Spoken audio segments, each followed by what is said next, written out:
Indian communists are known to be supporters of China right from 1950s.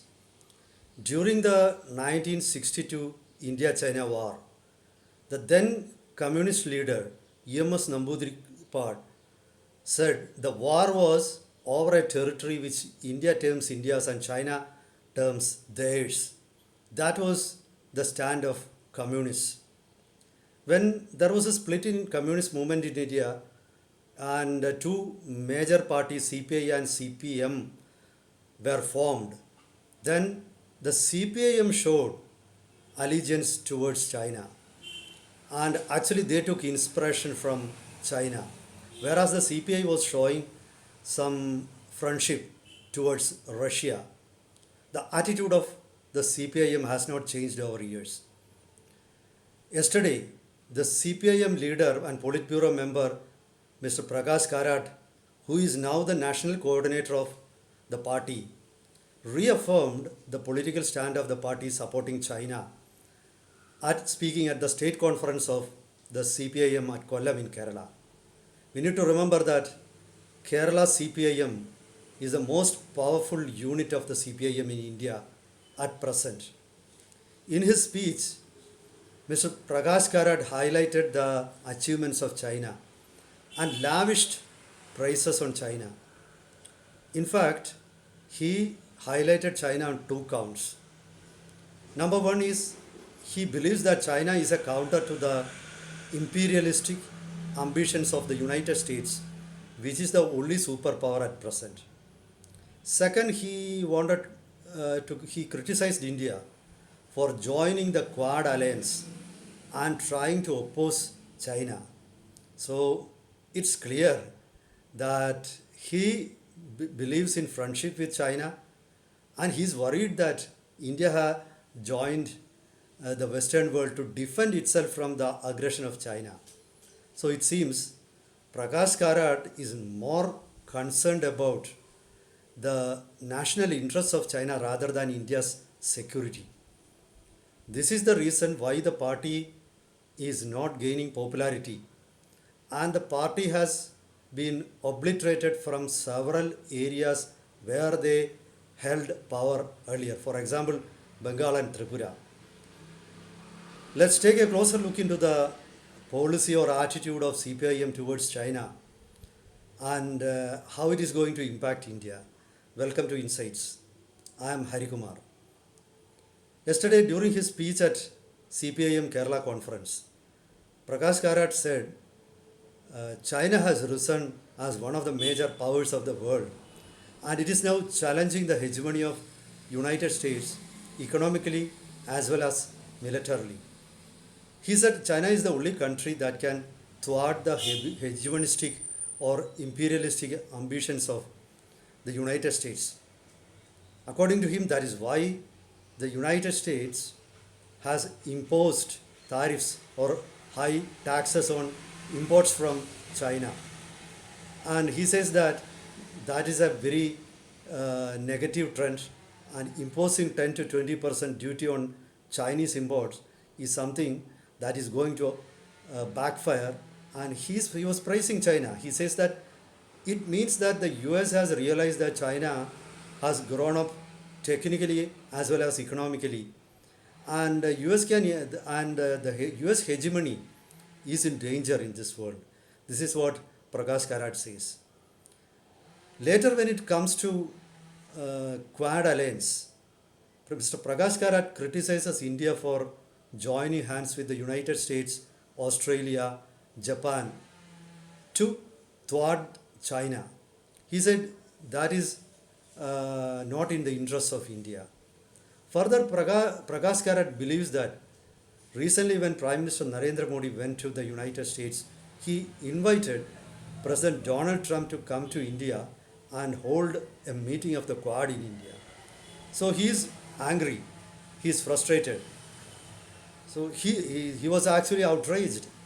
He feels that the Quad alliance is simply against China and it wants to destabilize China, and India has joined hands with Western powers to destabilize China.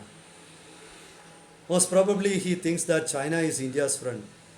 But at the same time, it is surprising that Mr. Prakash Karat didn't say anything, not even a word about Chinese incursions into Indian territory.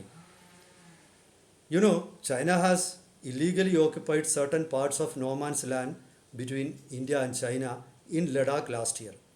Though it is true that after negotiations with Prime Minister Narendra Modi or talks with the Indian authorities, China has withdrawn from the area.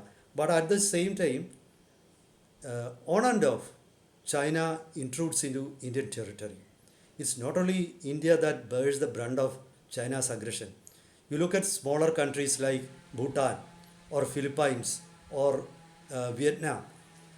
All these countries are being constantly harassed by China through their wolf warrior diplomacy as well as the salami slicing policy. China does a cartographic aggression. They redraws maps of many countries. They claims many areas in neighboring countries as theirs.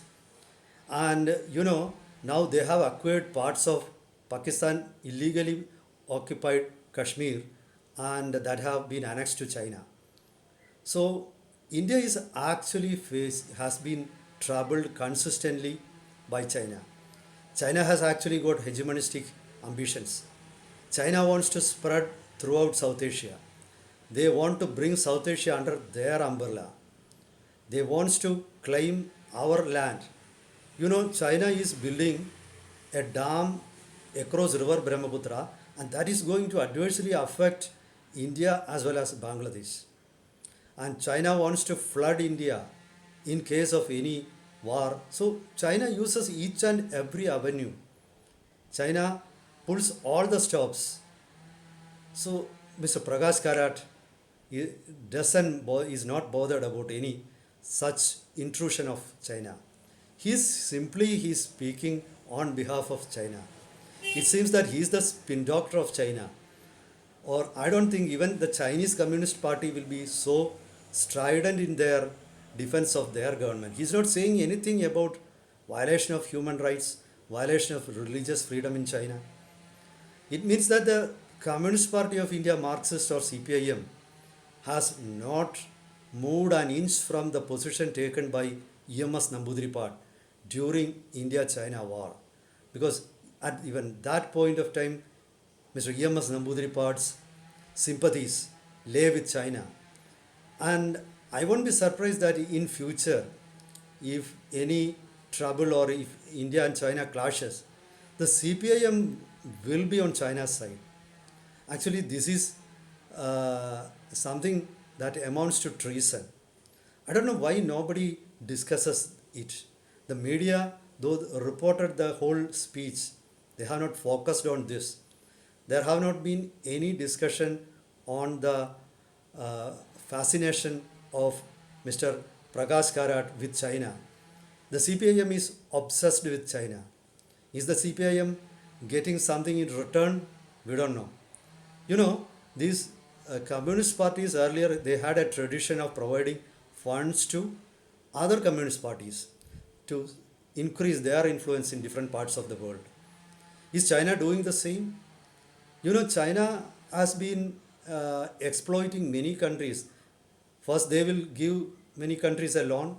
Then they will, when they find that the countries cannot repay the loan, they will claim certain assets of that country. For example, China claimed the port of Hambantota in Sri Lanka, and similar is happening with Pakistan. When Pakistan is unable to pay interest for the capital investment invested by China for building China-Pakistan economic corridor, they are demanding rights over certain ports. It is surprising that Prakash Karat has not seen any such nor heard any such development.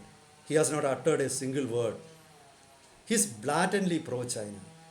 He turns a blind eye. He condones every mistake committed by China.